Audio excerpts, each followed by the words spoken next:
Thanks for joining us on the Semi-Pros. Another big week in sport is upon us. Plenty happening. Sport seems to get backing up and running. All different sports up and going, and you've tuned in to the Semi-Pros. Big show coming up tonight. Our Haines Wilson ITP Toowoomba special guest is Team Tszyu.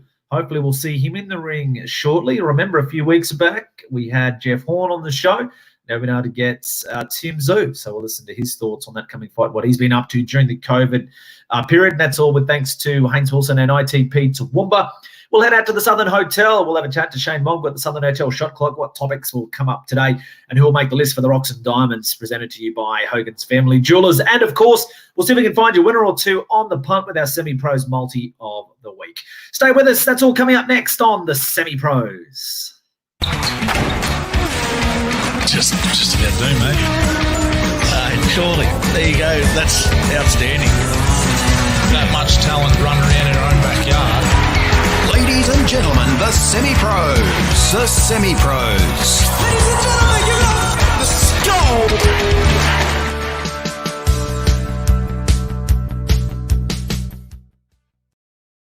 Great to have your company on the Semi-Pros, whether you're tuning in via our Facebook Live feed, if you're on our radio program of a Saturday morning, courtesy of Power FM across Toowoomba, or otherwise via our podcast. Plenty of ways to stay up to date with what's happening with the Semi-Pros. So welcome in the team. Steve Glover, how are you?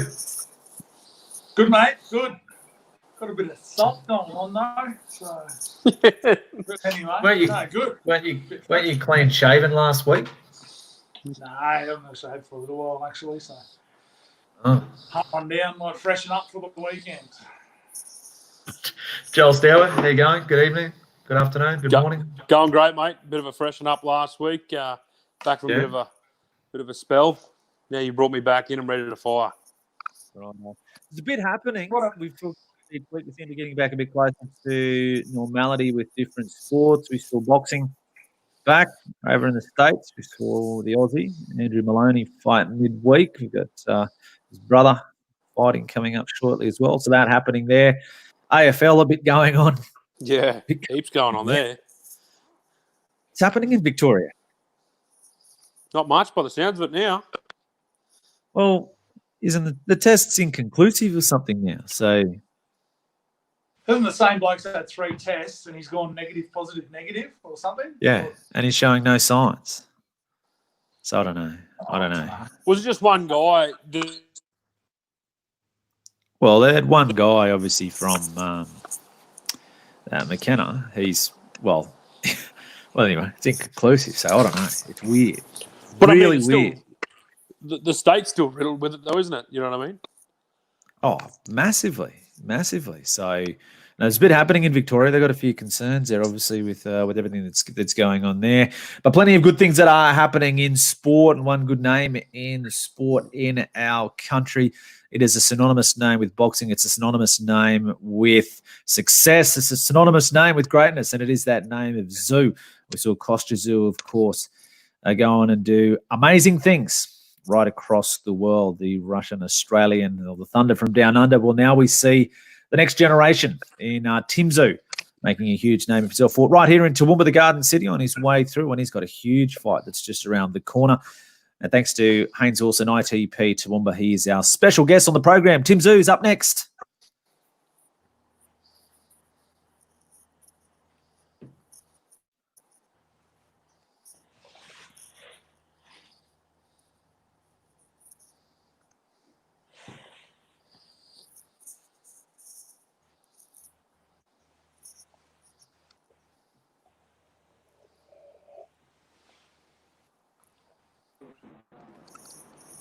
And he joins us now. Tim, how are you? Yeah, I'm good, thanks. Great to have you with us. First of all, Tim, I guess the number one question everyone wants to know, Team Tszyu versus Jeff Horn.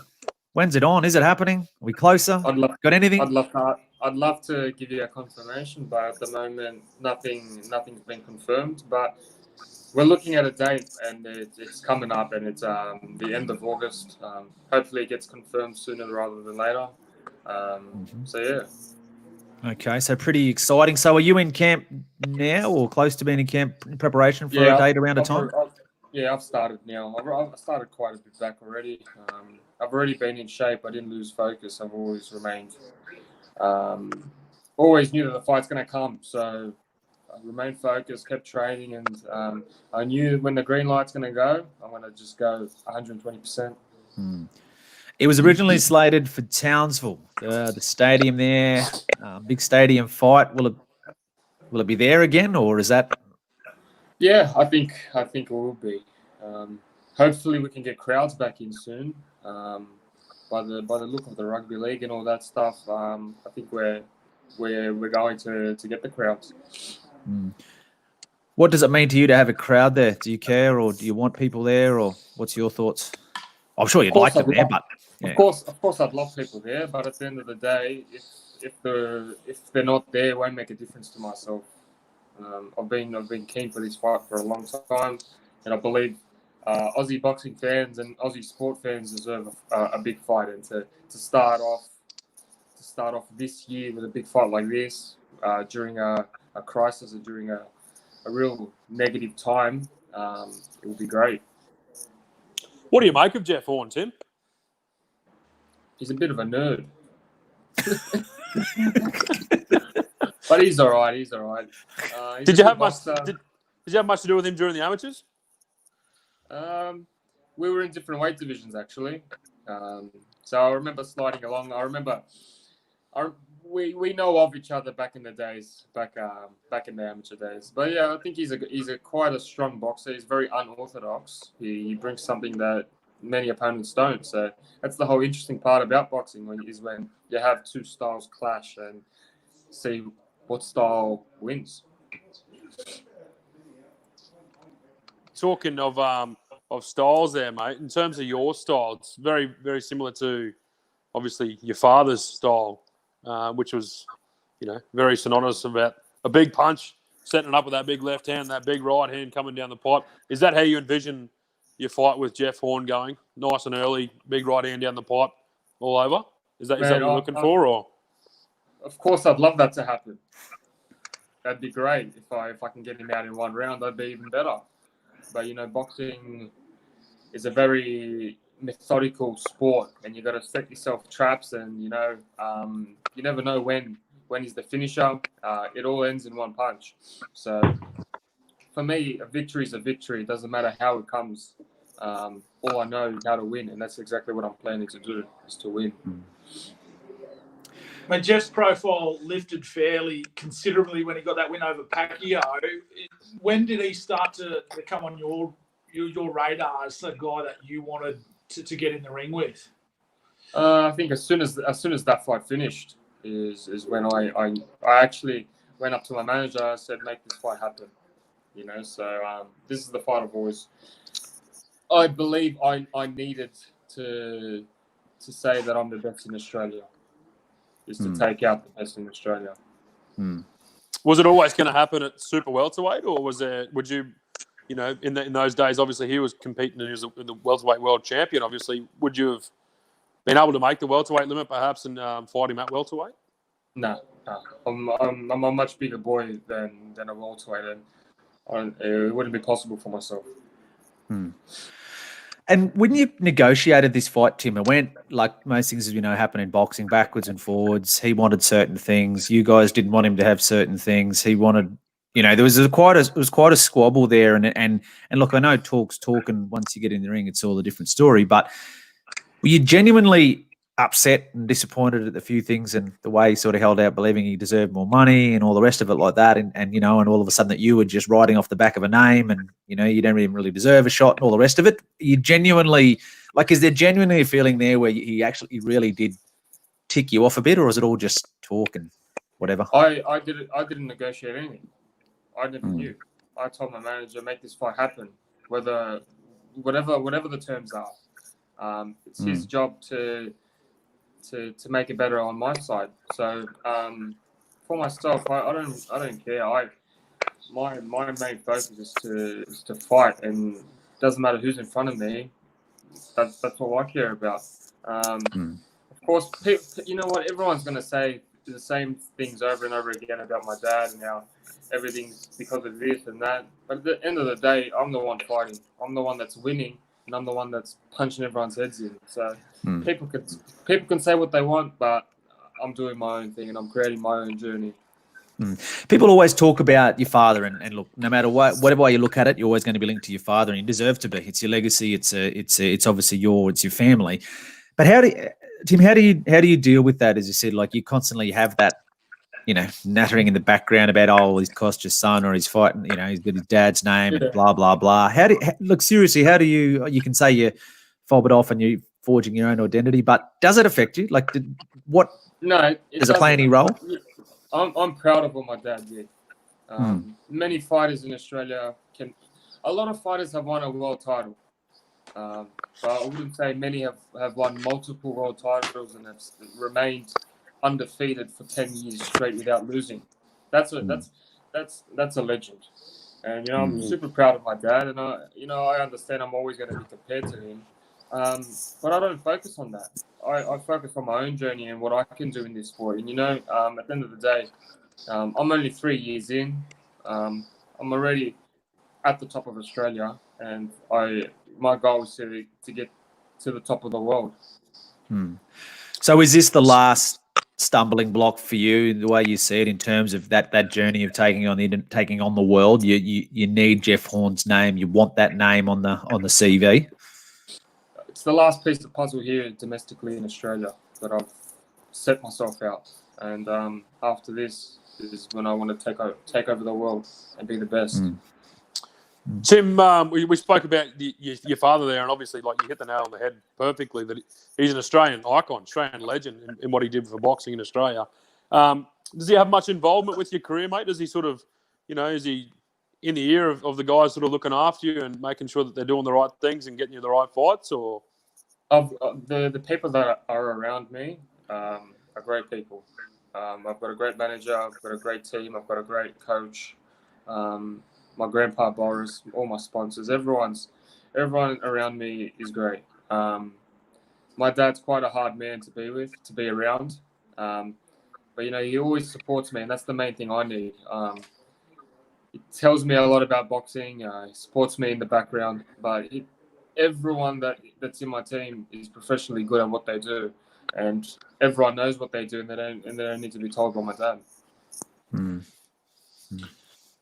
Mate, growing up and the legacy with the boxing, was it always something that you were involved with coming through sort of the junior ranks, the younger ranks, and that we're going to progress into? It was always a sort of career path that you wanted to take? I guess at some point it hit me that I wanted to do boxing. Like, growing up, it was a bit different it was a different childhood. As I said before, to become a multiple world champion and to stay at the top for years and years and years, you've got a different mentality towards anyone in Australia, even in the world. And to grow up and to be able to live with my dad, it's made me who I am today. I'd say at an age of maybe when I turned professional, that's when I knew that this is what I was going to do. I've always loved the sport. I've always been involved in the sport. But yeah, I got to say when I turned to the sport is when I actually wanted to do it. When you turned pro, Tim, you fought a lot early on. When you built your name, obviously, and just sort of got the experience, and your team was obviously very keen for you to fight in as many places across Australia as you can. And one of them, obviously, we're very proud to say, was that you fought in Toowoomba. You came up to Toowoomba. You had a fight on this card as well.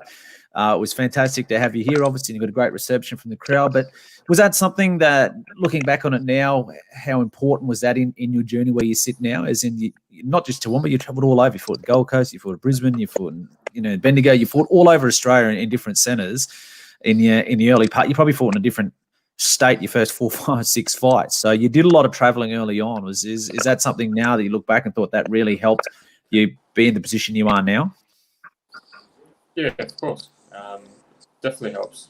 Experience, being outside of your comfort zone, traveling and fighting. It was a great rookie years for myself, and that's where I gained all my experience. Tim, there before you were sort of mentioning growing up, and it wasn't until you sort of turned pro that you knew you wanted to do it full time and as a profession. Your brother Nikita, he was probably along the same lines, wasn't he? He was sort of coming through the amateurs, and then sort of, is he still involved in boxing, mate? Still having a few fights, or has he just said, "No, I don't want to take that sort of career path"? Or as I said before, we're growing up with Dad. He was quite a tough, like an army sergeant, and the way he put it into us is that we have to be the best at anything we do. My brother, he's into architecture, and what he's doing is phenomenal in his field. Exactly what I'm doing in this sport is that we're putting 120% into both of the things that we do. He comes to the gym sometimes. He loves to punch on, do some sparring, but he doesn't want to take it to the next level. He's quite happy at doing what he does. You did a bit of travel to the States as well. Obviously, you can't do that at the moment with different restrictions, working over there in some of the biggest and most renowned gyms across the world, working with Freddie Roach. Talk us through that experience, walking through those doors at Wildcard. It's unreal to go there and to test yourself physically and mentally, to be able to step in with the great fighters from all around the world. There's fighters there that you've never even heard of, but they're out there to kill, and then you got to go in there and you got to be there to kill. In Australia here, we're comfortable. I'm comfortable. Everyone knows me. Sparring's not as good there. While I go there and I get into this zone where I feel uncomfortable, where no one knows me, and that's where true athletes shine. Is where you set away from all your comfort zone, and you get to a zone where just kill or be killed.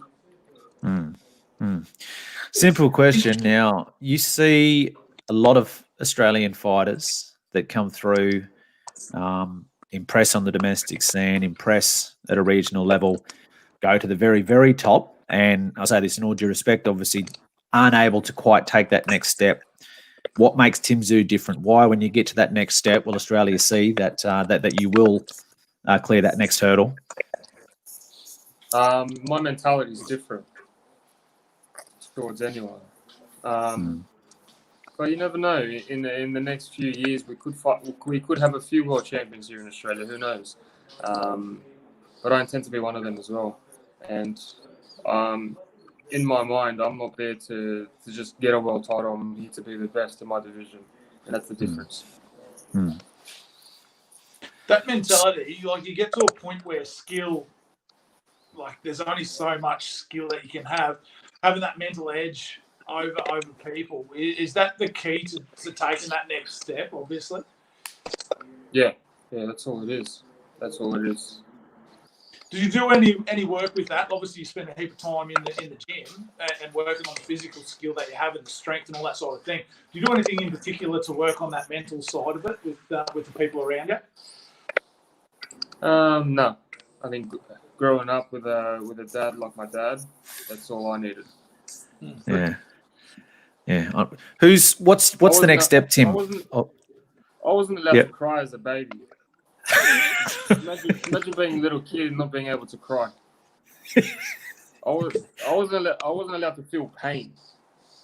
Pain is just it's nothing. You can take it, and that's how I grew up. So you tell me. Tim, obviously your dad's over living in Russia now. Was it last year you went over and visited him in Russia and spent some time with him in Russia? Is it any plans that you might go back over and have a couple of fights over there in front of the Russian crowd? Oh, I would love to. That would be if the opportunity presents itself, I'll be there. What's the next step for you? Let's say whenever this date appears, Jeff Horn, you've moved through that step. What's next? I know you don't look too far ahead, but I mean, what's the plan? Just to the top, world-rated fighters, to be the best in the world. But would you anticipate your next fight? Yeah. But yeah, who's the target? So I suppose the pinnacle of your division at the moment, who's got that big target on their head where he is the I suppose he's the bar that you need to jump over to be that number one in the world, undisputed. No question. You'd be hunting Canelo, wouldn't you? Would be the one you'd be after. Canelo's up. Nah, Canelo's super middle. There's the guy in my weight is Charlo, the young Charlo. Jamal and Jamel. Yeah. And then there's a few of the boys there. Yeah, so there's a few targets there for you. Can I ask, in your career so far, who's the toughest fight you've had so far? Who's the toughest opponent? Every fight's so different. Every opponent's so different. So I can't really say an exact type who was the hardest, but every fight was hard in its own way. Yeah. What about when your dad was fighting? Did you travel with him and sort of get to be at those big fights and in the big arenas and that? I've only been to one of his fights, the Jesse James Layer in Melbourne, Telstra Dome back in Melbourne. Yeah. My dad was super focused, like an army sergeant. There's no such thing as distractions. No family going or nothing. Nah. Tell you, it was a different man. Yeah. As you say, mate, you've got to have that sort of mindset, though, to be at the top for so long, don't you? That's all it is. That's exactly what it is. What about, speaking of your dad's career, what was your favourite one of your dad's fights? The one you look back and think, gee, he was a hell of a fighter watching that. Well, I think everyone knows the answer to that one. What's yours? Mine, when he walloped Zab Judah. When he made him do the Judah jiggle. There you go. Everyone's got. Mate, Zab Judah was like Floyd Mayweather at the time, wasn't he? He was like the Floyd Mayweather coming through. Wasn't he? He had Mike Tyson there with him. He had everyone in his corner. Yeah. His dad just went and walloped him. He's still not happy about it, Dad. What's that? The best feeling about it is that all the hype was gone, and it was a good feeling for my dad. Yeah. Mate, boxing obviously takes a major part, but is there anything outside of the ring you do to switch off and like get away from it and sort of shut boxing off and get out and relax? Yeah, I love the beach. I love relaxing by the beach. I find it quite peaceful. Being around family, being around friends, being able to go for long drives. I love my cars. I'm into cars. Just stuff like that. Yeah. Just the usual person type stuff. Yeah. Can I ask you about the video that went nearly viral, the coins? Where'd that come from? Yeah. The thing is, I've been doing it for years now. Yeah. And it was just someone recorded it and then went crazy. Yeah. Actually, if our producer Zach's listening, if you Google Team Tszyu coin trick or something, it'll pop up. You'll see it'll come straight up. But geez, it got some views. So you've been, that's something you've done all the time. Yeah, we've always been doing it. Like me and my coach have always done reaction type stuff and things like that. Yeah. Who's your main sparring partner out here in Australia? Like, if you were just doing rounds of a Wednesday or a Friday, who would you be doing rounds with down there? Mateo Tapia. Oh yeah. Yeah. He's a very good boxer. We've been doing rounds for a long time, and we've had our wars. We go toe to toe, so it's never an easy spar with him, and we definitely give ourselves a go. And you spoke about obviously going to the wild card and knowing, you just in for a war. Everyone you were sort of there against. Did anyone sort of recognise you and recognise the name and think this might be Kostya's boy or anything like that when you walk in there? No, actually, no. We kept it quite undercover. We didn't want to be recognised. We wanted to go anonymous. Yeah. That's what made the whole experience better. Yeah. Any sort of names that you might be sort of floating around over in America that you said did some rounds with when you were there? There was a few of the prospects. I really forgot their names, but a few of the prospects we did rounds with, and there was a lot of different Uzbeks, Kazakhs, and just fighters that have had 400 amateur. Yeah, exactly. And then fight every day in the gym, like you say. And it's a war. toe to toe. Everyone has to. Michael prove himself. Casita says the same thing. When he walked into the wild card, it was, you'd be lucky to get 4 rounds with people because it'd just be warring up. War. Yeah. Exactly right. But at that time, obviously, he was the world champion and people knew who he was. He couldn't go in undercover like what you did. Yeah. Everyone was lining up to get at him, Yeah. What was it like working with Freddie Roach? We see him and see him working with the absolute best of the sport for a long period of time. You spent a bit of time with him since we'd video in the past. You're doing pad work and that with Freddie. What was that like? Yeah, it was great. Great experience. He knows a lot. He knows quite a bit, so it was good to learn different techniques. Okay, so, well, look, we could probably talk to you all night, Tim, and a lot of different things we'd like to be able to ask you. I think we had a few viewer questions popped up there before. Someone said they'd like you to see you, I don't know, it's one of the fights popped up there. They said they'd like to see you fight again, etc. So, but what's the so when can we expect an announcement? Do you have any idea, or roughly when can we expect an announcement on Tszyu v Horn? Hopefully in the next 2 weeks. Okay, in the next few weeks, so that'll be all sorted there. So, prediction: what happens when Team Tszyu and Jeff Horn go eyeball to eyeball? I win. How? I win. I win. Yeah. Oh well, doesn't matter how you win. Doesn't matter how. Yeah. Yeah. So we look forward to that one. So we look forward to announcing that in a couple of weeks. As I said, it's been great to watch the journey so far. I think, like everyone in Australia, we're looking forward to that fight, Horn v Tszyu, and see who comes out on top. And we look forward to watching that journey with yourself. So all the way to the top. Tim, really appreciate giving us your time on the semi-pros tonight, and hopefully we'll catch up with you again soon. Yeah, thanks, boys. See you, mate. Tim Tszyu joining us on the semi-pros. We'll take a break. More up next. MTV Cribs, I'm Ginger Spice, Mr. Worldwide. Welcome to our Highfields holiday home.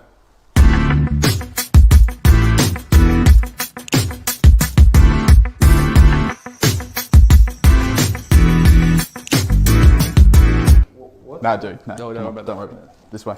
It's all our awards.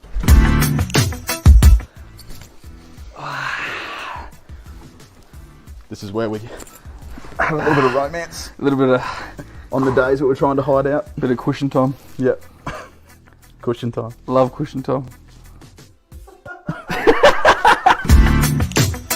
This is the kitchen. This is where we whip up our rhymes. I believe this is where you looked at this stone bench top and wrote that song Timber. Right there. Right there. That's where it was. That's where it was. Me and Kesha sorted it out. Yeah. She was like this. Yeah. Yeah, I wrote it like this. Just here.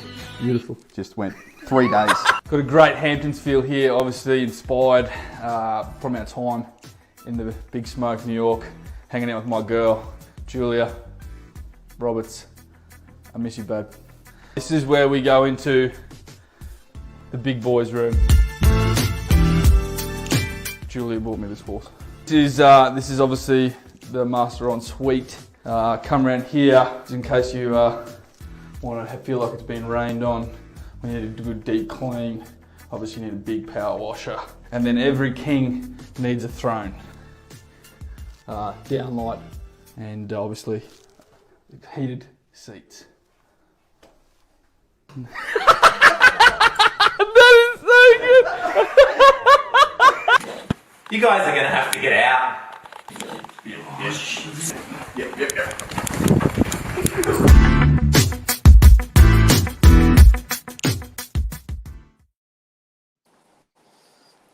And that is our look at the Haines Wilson boys. What are they up to?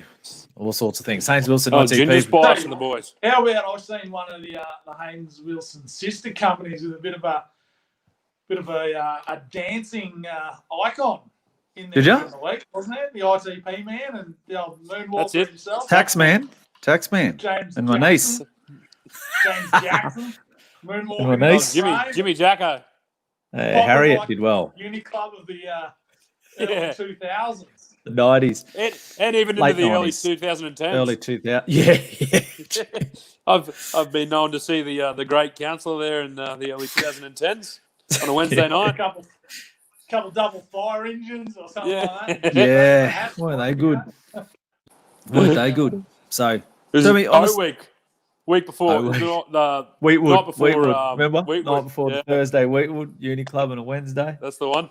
Good times. That's the Great one. to have Team Tszyu on the show, though, courtesy of ITP. It is tax time, so Haines Wilson, ITP Toowoomba, there you guys to check out. So they do some pretty wild videos, so jump on their socials and have a look. Serious note, Tszyu Horn, what do you reckon? He's pretty clear-cut, obviously. Yeah, a good fight. Like he says, he's trying to maintain that mindset like his dad, but tell you what, he hit the nail on the head when he said Horn's style's unique, and I think that might sort of, I don't know, it'd be interesting. It's good to see where he's at. And, Horn carries quite a lot of power as well to go with it, so. Be interesting. Styles So, fights, I think it'll be a cracker. Yeah. Anyway, sounds like that'll be announced sometime soon. So that's thanks. We look forward to the announcement of that in a couple of weeks. But yeah, great to have Team Tszyu on the show. Now, what are we doing? It says Southern Hotel shot clock. Are we heading out to the Southern? We might be, I reckon. Here he is, Shane Mogg. How are you? Here's Moggy. Good, boys. Hey, how good was it to hear from Tim and Jeff in the last couple of weeks leading into their fight? They're obviously both fairly confident lads, and like Jolie said, it's going to be a cracker fight. Styles make fights, and I think Tim will adapt quite well in that fight. Who have Moggy, you got? You said that Team Tszyu would be better than his dad. He's going to have a better legacy than his dad. I honestly, I've got a big rap on him. I just think all his dad's little niggles. I think he's got the code and he's cracked this enigma. He just seems really hard to rattle, and I don't see the style that Horn fights rattling him and sort of putting him in that where he was able to put Zarafa. I honestly think Team Tszyu will conquer the world stage quite well. Okay. But I think the words come out of your mouth there that he'll have a better legacy. Unified division. There you go, boys. How's that? Unify the division, yeah. Hopefully. That's I think he's got the ability and the skill set, and he's certainly got the right mindset for it. So, given the right path and the right fights, I can see him. I can't see anyone domestically beating him. And the world stage, I think the world will be his oyster. We look forward to that. What's happening at the Southern? Mate, yeah, a few changes as we are.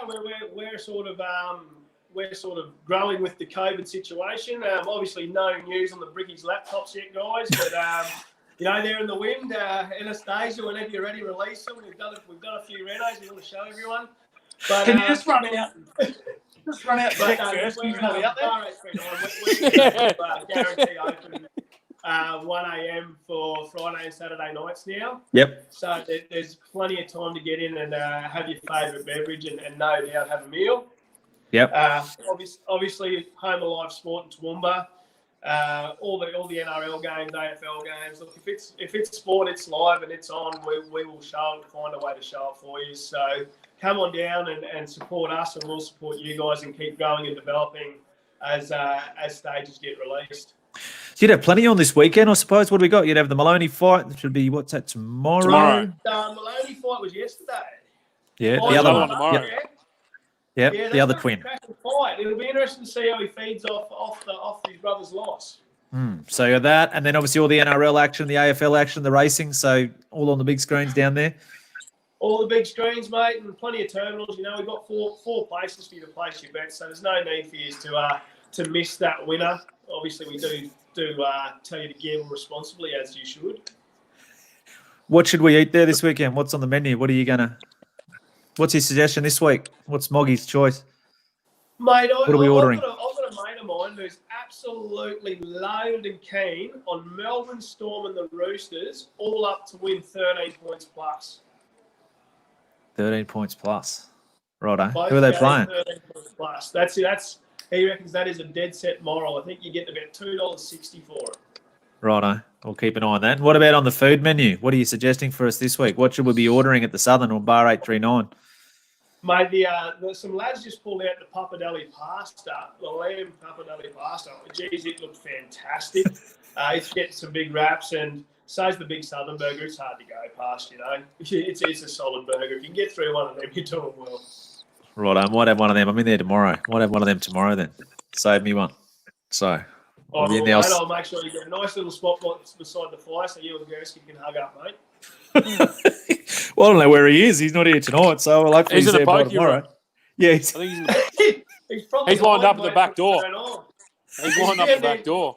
He's just on more goal. He might be. So check that out. So, but yeah, no, so plenty happening at the Southern. So for all the live sport, head down there. Said you want to have a meal. I said those restrictions starting to ease. So get down and support the guys at the Southern. Moggy, thanks for joining us, and hopefully we'll see you over the weekend. Guys, once again, have a good weekend. Shane Mogg joining us there from the Southern Hotel. Righto, boys, shot clock, Southern Hotel. What's happening this week? What topics have we got? Put out a poll this week as well. Stephen Kearney became the first NRL coach to get the bullet. I think we always knew a coach was or multiple coaches would not finish the season where they started. But Stephen Kearney, he's gone. He got bulleted last week, so he's out. It's created quite a stir. It'd be very interesting to see how the Warriors respond from this, to be honest. But Southern Hotel shot clock question, Steve. Kick us off. Harsh or fair? Harsh or fair? Oh, like it's just ridiculous from the Warriors. There's only so many times you can sack the coach. Shortly before you realise, hang on a minute, maybe it's not the coach that's the problem. I think they've got massive back end problems with the board and whoever's pulling the puppet strings there and the control they're having, and like they've got massive dramas. Like they're coming out, and it's a pretty tough situation, but I think it's extremely harsh given the situation they've been in now and having to be away from New Zealand and travel and this sort of thing. Like it's like at the end of the day, if they come out and perform week in, week out outstandingly, it would be an unheard of result for them to come out and win. But to sack him in the midst of this COVID, they're away from the families, the travel and that, but they've got to delve a lot deeper into what's happening over there as a footy club, really, because you can keep sacking coaches for as long as they want, but they're not going to move forward until they find that structure that they can stick to, have confidence. The coach has got confidence that the board's behind him, the board's doing the right thing, and the players buy into that whole situation. They're just for a better word, the old shit show. Well said. They probably should bring you in as the same role you played with the Aztecs, the mental strength coach. That was for a bloke who does no research ever. That was a really good answer. You've been thinking about that. Was a really good answer, Steve. No, I was impressed. 5 minutes before it's 5:55. I did my study. So who's on Tab Radio having a chat about it though too? So did you just plagiarise theirs? It was really good. Pretty much. Yeah. I liked it. Anyway, Copy pasted. It's yours now, Joel. Harsh or fair? Mate, I'm a fence sitter on this. I'm a harsh but fair of this one. Yeah, righto. I think he's an ordinary coach at the best of times. Stephen Kearney, obviously well equipped to say that, being a Parramatta supporter. Oh, mate, what he did at Parramatta was just horrendous. He should never have got another coaching gig. But the reason they put him on was in New Zealand, the owner wanted to bring in all the Kiwis. Yeah, so that's why he was there. So he was good for that at Parramatta, bringing in all the Kiwis. And that's what he's done again in New Zealand. And again, hasn't worked for him. I think he's a really good assistant coach. Why I say it's harsh but fair, harsh in the sense that they should have just let him see the season out. They're going like bastards anyway. As you say, out here living in Australia, the Tamworth Warriors or wherever they are at the moment. Yeah. I think it's a pretty harsh time to bullet him. Should have let him see the season out, and, they might have began to play for him if he got let the boys have the carvers around the dressing sheds or whatever it is that they sort of do. But, I don't think it's unfair. I think he's well and truly had his chances there, and I think it was delaying the inevitable maybe. Harsh in the scenario that it's COVID, but fair that he's gone.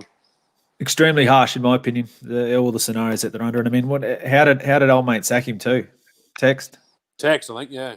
Would have to have been. Yeah. You can't be over here. Like, I mean, they've been away from their families. They've moved out here. The sacrifices they've made. And what I think is concerning is the way, which they're probably breaking code, the way some of the players have spoken about him, basically saying he's the one that's held this together. He's been like a father figure for a lot of these younger players when we've been away from their families, the way that they came out and spoke supporting him. So I think it's an extremely, extremely harsh call, and I don't see what it actually will achieve for them for the remainder of the season, to be really Who honest. takes over? Who's the Todd caretaker? Payton. Todd Payton. Gary's brother. So Todd. So he's He's got P-E-Y good Payton. raps on him as a coach, though, doesn't he? Yeah. I think. So he gets his chance. So hopefully they play for him. But I just, again, whatever they do, I just don't really see, as I said, what it gains under the circumstances of what we're dealing with this season. So anyway, that's shot clock question 1. Question 2 on the shot clock. We've seen quite a few of the top NRL teams play each other now. So we've got a little bit more of a guide on where we sit. And I tell you what, looks a very, very competitive season. So right here, right now, pick your top 4. In Joel, order wanna or start just us? Yeah, right. I'm in in order. order? Yeah. Who finishes 1 to 4? I think Roosters will finish on top. Para second. I think, and then Knights and Panthers. Righto. Steve? Roosters. Oh, I'm pretty similar. I think Roosters. I think they'll I get don't them on for and against. I think Melbourne will be up there. I've got the same 4, but I'm going to probably go Roosters. Para will probably be up there then Melbourne and hopefully the Knights sneak into 4th. I'd say so. But in saying that, Roosters at the moment they'll win by panels. So Yeah, they're flying, aren't they? So I think what I say that Roosters, Raiders, the Roosters, the Raiders, the Eels, and the Panthers are the top 4 teams right now. Who finishes in the bottom 4? Knights are in there. No, I'm just saying to me, they're the top 4. That's mine. Top 4. You got right the Raiders still in there. Yeah. Geez, they win one week, lose the next. Yeah. So the Roosters, they lost their first 2.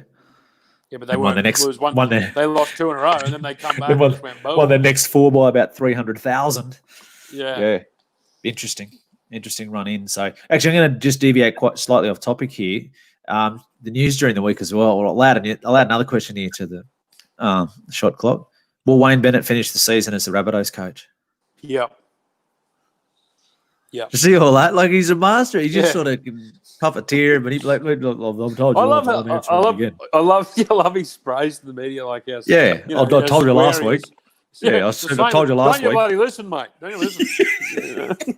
So he's been like, I saw a funny tweet pop up somewhere during the week that said, it's just been announced Wayne's going to coach Souths Monday and Friday, St George Tuesdays, and Canterbury every 3rd week or something like that. So he's been, and the Warriors, the Warriors on Wednesday. So it was the Warriors on Wednesday, and the Dragons. Don't forget North Queensland. And then the Cowboys. So he's been linked, like Steve, what you talked about before. I suppose that's why his name's been thrown up as this is the bloke they need.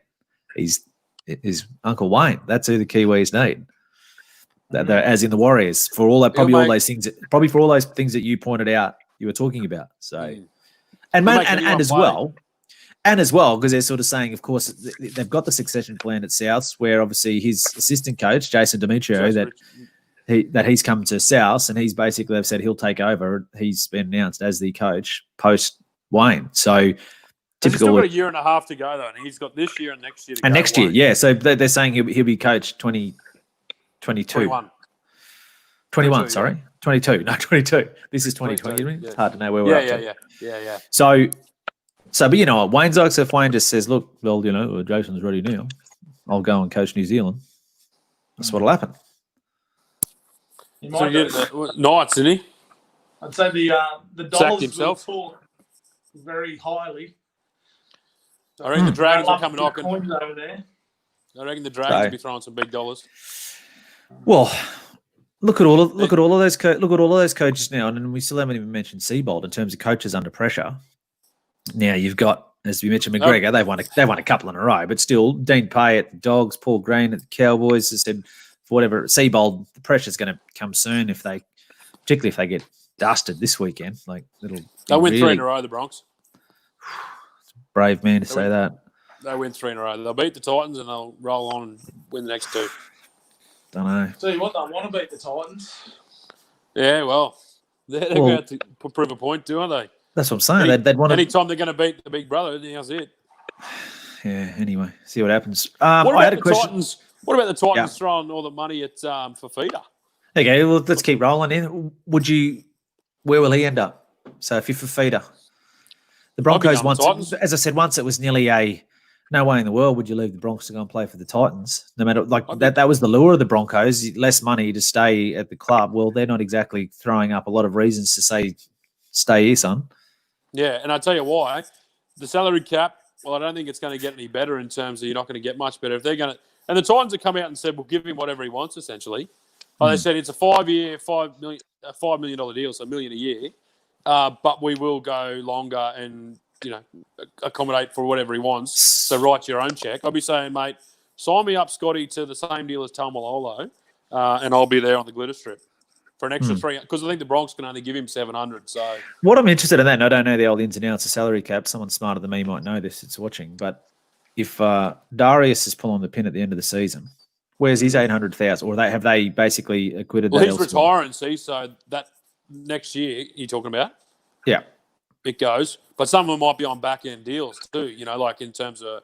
Yeah, well, that's what I mean. So they've obviously spent... Next year they might be on 400. They've obviously already spent that, they've already spent Darius's 800. Well, they upgraded a couple of them too, didn't they? Like in terms of Haas and Pangai Jr. and a couple of them, they upgraded them, so... Hopefully Milford got a bit extra. He deserves it.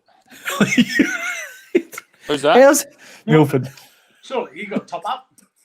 Yeah, no, he is actually. You're dead right. He's got a player option for next year, which I think he's already said, I'll be hanging around. I'll be hanging around for $1 million. They're not fair income, are they? He's a criminal. That is theft. That's theft. Someone should ring the cops and say, listen, mate, I've got to report this. There's a dead set criminal running around for the Broncos.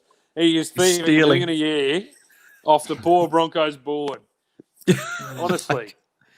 Sorry, he's not even running around. You couldn't even say that. He's rocking up every week in a Broncos jersey, wearing the 6, and just tipping it on. How do you reckon he'll go this week? They put Dearden on the bench. Oh, mate, he's got to go. All right. I reckon he'll be hooked at 20 minutes in.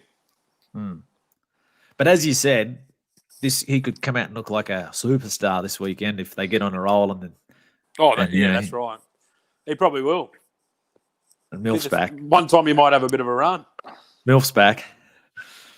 Anyway, what am I talking about? AFL. I was going to say, should they just bin the season with all this COVID stuff? So I'll change the question. I wrote these earlier in the week. Where should the AFL Grand Final be staged? There's a bit of talk around that. Obviously, the traditional home. It's always at the MCG. Why wouldn't it be at the MCG? Well, the way they're going in Victoria, there's every possibility that if it's in Victoria, there'll be as many people as watching this show, which is about 2. So that's how many will be there. Where's the AFL Grand Final to be played this year? Perth's throwing a bit in for it. Sydney, obviously. Brisbane. Darwin. Heritage Oval. Everywhere. Who wouldn't want it? But I suppose, I don't know. Oh, there'll be a Melbourne. Give it to, I suppose you've got to plan it out there. But if there's going to be no crowds and they're travelling and that, see who's going well, it won't be West Coast because they're horrid, and it won't be Fremantle because they're. Well, won't be West Coast because it'll be on at midnight. But yeah, exactly. Give it to Brisbane. They'll be there. They'll be thereabouts. So Lions v the Suns. Yeah. How good are the Suns going? I'll tell you what. They want a COVID. Go again every year. They've come out. They belted. They beat Geelong, wouldn't it? No, not Geelong. Weekend. So Fremantle, and then the week West Coast the week before. So West Coast, the week before. So they're going good, real good. See, they're the sort of team that probably is suited by this shortened season. Obviously, as a young squad, they just come out and hook in. We'll just see how much they can maintain it for. But anyway, final one for Shot Clock Boys. This is kind of a sport. The Undertaker apparently announced his retirement from the WWE. You got a favourite Undertaker moment, match, rivalry? I don't know, but on that, I'd seen they're doing a massive documentary on the Undertaker. Yeah, I want to watch it actually. Yeah, me too. It looks I've all right. seen snippets pop up on Facebook, and I've seen a couple of them. Yeah, how his involvement from the mute that come on and never talked, and obviously the Undertaker to what he is now. But geez, he would have done all right. I don't know. He's 55. He's still in good nick. Obviously, he's had a bit of help, but gee whiz. Favourite moment or match or anything to do with that? Bret the Hitman Hart back in the day with the old wraparound pink sunnies, and who else? Yeah, Sean the Heartbreak Did he fight? She's a sexy boy, sexy boy. What? Did he fight the You know Undertaker? I'm cute. The Undertaker, yeah. That was good. That was. He had the best walkout though. Like when he come back as the Undertaker, I think it was like late 2007. Well, do you remember when they went a bit rogue and he came out on the Harley? We come back to. That's when he was a bit of a biker. But then when he come back after that, yeah. Well, hang on. Here's one. Do you reckon he's retired, or you reckon like this is the next coming of the Undertaker again? You know, why would they be doing a doco? Like, do you reckon it's like his retirement? And he's done a John Farnham one last dance. Well, he said, yeah, he's still with the company or something. I don't know. So, well, the one I saw from his doco was when he's jumped in the cryo chamber. So maybe they're going to like make out they're going to like freeze him and he's just going to fight forever or something. I don't know. My favourite was when they just started. They formed that his brother was Kane. He was the mute that then could talk. He flogged him. Remember WrestleMania? They were brothers of destruction or They something. hated each other butt or something, didn't they? And then they come out as a both team duo. laying out flat on their backs. I saw that, and I saw about the old wrestling being fake, which is hard to believe. I cannot believe that it's a scripted. No, it isn't. sport. Have you not? All those guys in the crowd, they're there and they're going mad. So They're both laying down, out cold, and he gives you the old flick on the wrist, and they both go zoom and sit back up. And it's massive. Oh, I'll tell you what, the entertainment value. He had the one of the best streak part, the Undertaker. The WrestleMania Old streak. Tombstone. The WrestleMania streak that went for however many years. Because that's how much people loved it. People loved it. Did you see when Brock Lesnar who broke the streak? And people were crying. They showed the crowd. There's people in tears. It was. Oh, there's grown men that still. I don't know. Yeah, I don't mind watching it every now and then as a bit of entertainment, but Not now, you wouldn't know. Live their life around it. Yeah. Maybe like as a young bloke, you would have flicked her on. Oh, yeah, and go play esports. Exactly. Well, let's look at the Southern Hotel shot clogs segment. We'll take a break. When we come back, we'll have a look at our Hogan's Family Jewelers, Rocks and Diamonds in the Semi-Pros Multi of the Week. Hi guys, Lockie here from Hogan's Family Jewelers. Today we're looking at how you select a perfect diamond. We need to consider the 4 C's: cut, colour, clarity and carat weight. In terms of discussing the cut of a diamond, we need to consider the aspects of the qualities of cut. At Hogan's we only source triple excellent cut diamonds. In terms of colour, we look for the perfect white stone. We source stones from a D through to a G in colour, the top 4 colour gradings. Clarity is another really important factor in selecting your diamond. We don't want to look at the diamond every day and see inclusions or marks in the stones that distract from the beauty of the piece. The final of the 4 C's is carat weight. A lot of people believe that a diamond's value is based just on its carat weight. This isn't truly the case. It's a combination of all the 4 C's put together. There's one final hidden factor that I need to discuss about finding the perfect diamond. It's called fluorescence. When she wears the ring in natural sunlight, UV light, where the diamond is supposed to sparkle at its optimum level, you don't want any reaction. You don't want the diamond to go foggy, or a milky colour, or even a little neon blue sort of tinge through the diamond. This is why we only sell nil fluorescence diamonds and make sure that that diamond stays crystal clear whether you're indoors or outdoors. There'll be no reaction to natural sunlight. Fluorescence is one of the largest factors of devaluing a diamond. Be careful. Out there you might find diamonds that seem cheap, but truly they're going to be cheap for a reason. At Hogans, we prefer our clients to experience superior quality diamonds. We only source the highest grade of GIA certified diamonds. That's the Gemological Institute of America, the harshest grading lab in the world. Some of you may have done some research on diamonds before and may fully understand the 4 C's. But if not, we've got knowledgeable staff that will help you and guide you through selecting the perfect diamond. At the end of the day, it's all about quality, and at Hogans, we prefer quality.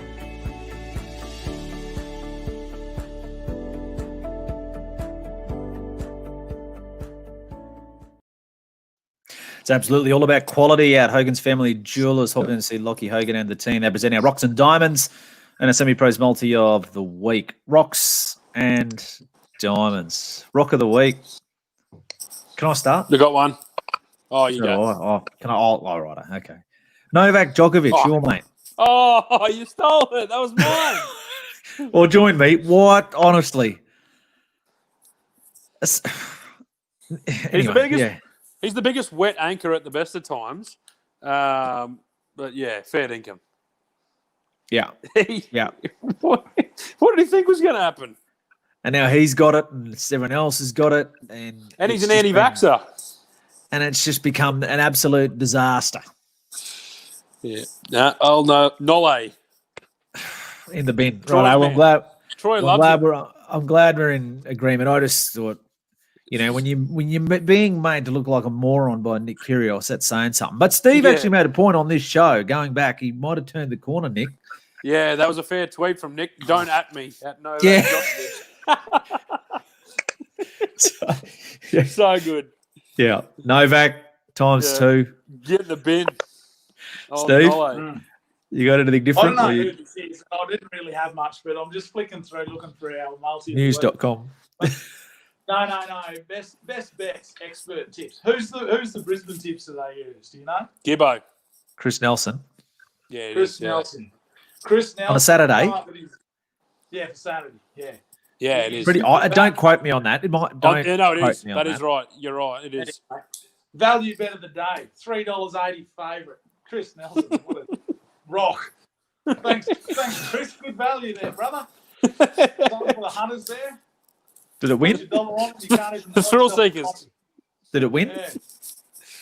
Oh, it might win. It's on Saturday, mate. Oh, is it this Saturday? Sorry. Thought you meant. Thought you pick them up from last Saturday. Right. $3.08. Value bet of the day. So. They obviously think it's overs. I had to see Shorty. So. Oh well, that's value, mate. If it's should have been jumping at $1.50. Oh, Chrissy wins I've the got belt. one that's going to beat it. Plenty So. Righto, that's good. We'll get to that shortly, though. Righto, what do we? I got a diamond. Yeah, so do I. Yeah, you go. You okay? Because you've been preparing this all week. I've worked one up. Yeah. Yeah, mine is, and I think very much deservedly so. I wish he was a guest on the show a few weeks back. Kent Remus sent this through the other day about Ellie Johnston. So we had her on the show going back pre-COVID, or nearly almost on the cusp of COVID when we were still in the studio. Picked up a Queensland Fire contract for the 2020-21 season. So that's a huge thing. So from the Darling Downs, so she's picked up a contract there. So that's great news, great to see. So she can be my diamond of the week, Ellie Johnson. Steve? Yeah, that's what I saw that pop up this morning too. I was going to run that, and I knew you'd run that. So you did some great research and come up with this. Yeah. I got one for you. Your man. I got one for you. I was actually going to have. I should have went to the other one. We should have talked pre-show because you could have had that because I have a backup one. Do you want it? Run. Yeah. Your man. B Notif. 100 winners for the season. That's a big go. Oh, and couple up now. Tony Golan first place. Yeah. 100 Metro winners too. And what have we still got? Couple of weeks. 5 weeks. Yep. So what's 10 points behind last year, wasn't he? It was last year, I think. Don't know. Yeah. But Bailey. I think yeah. Well, Bailey and Tony, I suppose their successes go hand in hand. But I think Tony had 8 winners in the last 13 starters, 3 from 3 there yesterday at Ipswich. Yeah, ridiculous. And everyone involved there. Simpson, he's jeez, pockets full. Just getting deeper and deeper, old Simpson. Unbelievable. By Pixie. And he keeps talking about, he messaged me during the week we were talking about it, and he said, and I keep saying that one that he told us about is the best one. Yeah. The zebra. Yeah, I got it in the black. Remember he said that on the show? He said that on the show. So wouldn't worry about Black Book. You get $1.10 about it when it goes. Yeah. Well hidden after Simpsons has blurted that out. Write it down. Set a notification. Yeah, so but yeah, no, seriously, to pick up 100 wins, particularly for Bailey Notif, he's had his issues along the way as well, and he's had his ups, he's had his downs, but his 3 rides on Wednesday were as good as you'll that's socialising. What a ride that was. As good as you'll see. Geez, going good. So 100 wins for the season, 101 and a half or something he'd be up to now after that 3 there. So there you go, Steve. He can be your diamond of the week. I've got big tons of Golan. Righto, Joel. What do you... Check. Well, Steve probably should be the one talking about this. He knows plenty about cornhole. But Check this video out. I still come across this on, it was ESPN. Throw him up, Zach. Have a go at this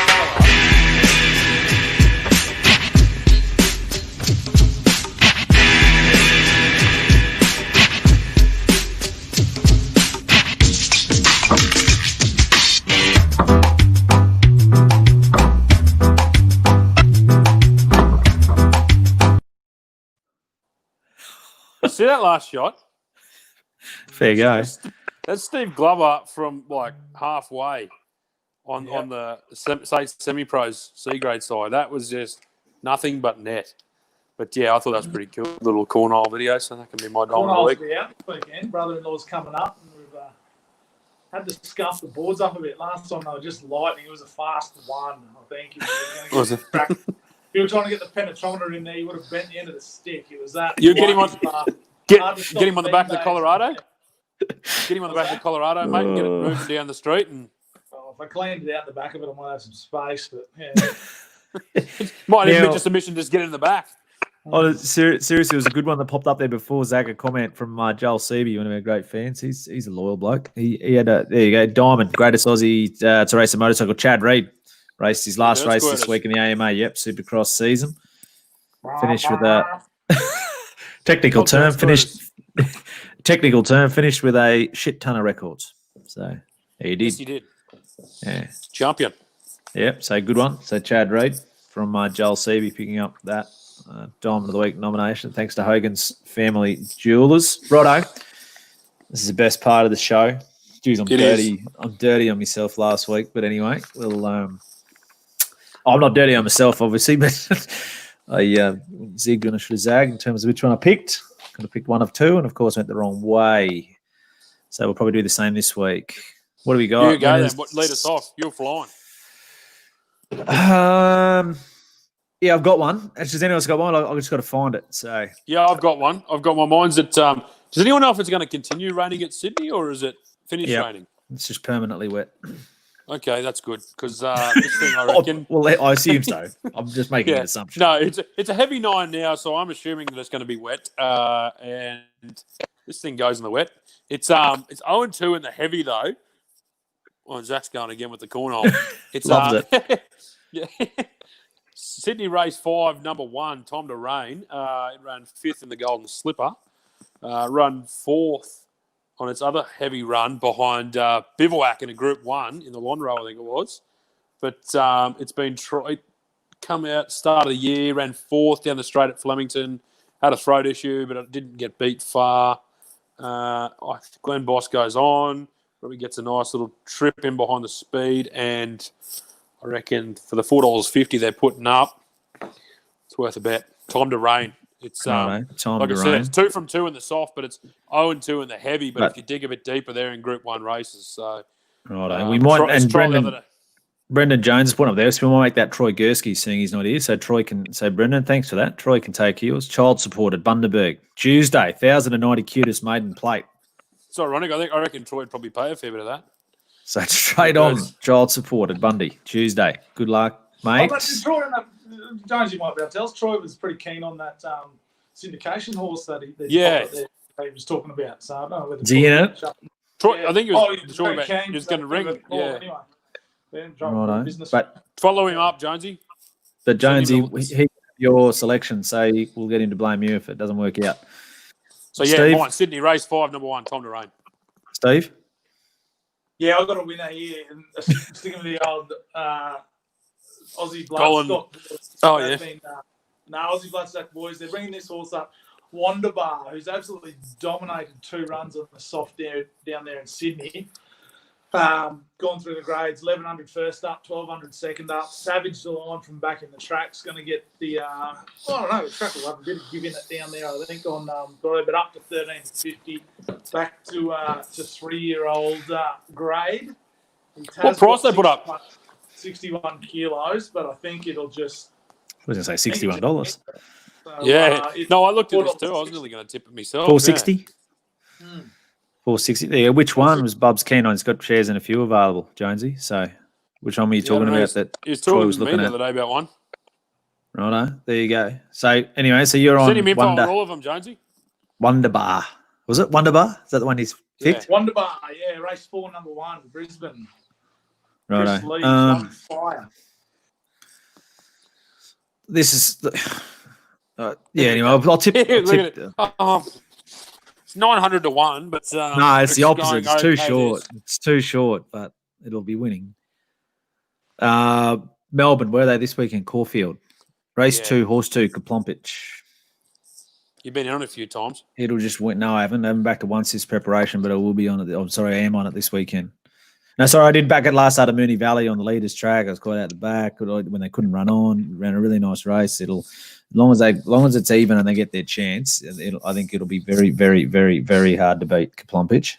What price? So it is race 2, number 2, $4.60. So I think it was about $5.50 earlier today, but $4.60 at the moment. You can get about Kaplompich. So $4.60 and $2 actually. So you can back it each way and get your money back. I reckon you'll get your money back at least if that's how you like to do business. So Kaplompich. All right. So that's a look at semi-pros multi of the week. Our rocks and diamonds, thanks to Hogan's Family Jewelers. Righto. That's it. What's happening this weekend? Gentlemen, anything? Where is Troy, by the way? I haven't heard from him. Might be down on one knee, the big fella. Don't know. I'll ask him tomorrow. I've got to see him tomorrow. So, yeah. Yeah, sorry. So what's on this weekend? I'm off for the big smoke down the Goldie. Yeah, Bit of golf on Sunday. That'll be good. Yeah. Where are we going? Colonial something. The Colonial, Palmer the Colonial or something. Yeah, righto. Clive Palmer somewhere. Yeah. Goodbye. See how we go. We'll see how we go. So yeah, that's on Sunday. Thanks for loaning us your unit too, Steve. That's awesome. What are you doing, Steve? 1 unit to win, 4 a place. Is that what you're talking about? Anyway to be. What are you doing this weekend? You playing golf? Yeah, a bit of golf. Visit from the sister and brother-in-law, and a bit of cards game. Bit of competitive cards. When's that? Oh, miss it. Cornhole Saturday. Yeah. Night. I won't be here. And then, go and see if I can improve on my dismal performance last week around the city. That was horrendous. When are you playing? Saturday?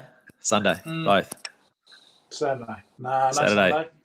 Saturday you'll be out there. Yeah, no, I won't be there Saturday either. So I think you've got a big Trev Greaves fan a replacement for me. So the gong will be there. He's ready. Big gong. So, yeah, tuning up for the got an email the other day. I think it said things improving. City Golf Club monthly medal back to normal programming. Monthly medal, 4th of July. So most important thing, the chicken dim sims back in the hot box. What's living? Exactly. We'll see what they got at. We'll see what they got at the Colonial Palmer Clive course or whatever it is on Sunday. We'll be giving them a bit of a nudge for there. I tell you. About prawn cocktails and caviar. At 6 in the morning. Gee, that'll be good, won't it? So I'll be taking some stubbies anyway. That's for sure. We'll get there soon as well. I say, whatever you're doing this weekend, have a fantastic weekend. As you said, sports starting to get back, so support your local club if you can. So lots of junior sport. You guys, Joel, you know, when's junior footy start? So the Toowoomba Junior Rugby League, they start.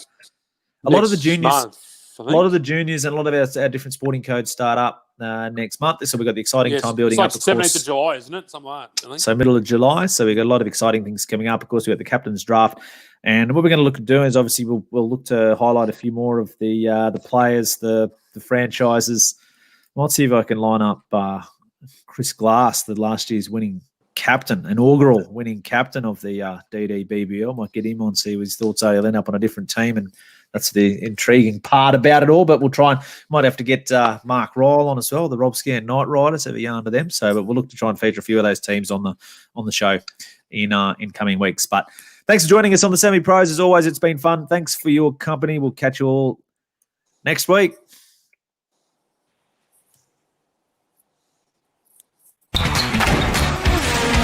Just about due, mate. Surely. There you go. That's outstanding. That much talent running around in our own backyard. Ladies and gentlemen, the Semi-Pros. The Semi-Pros. Ladies and gentlemen, give it up. The Stower.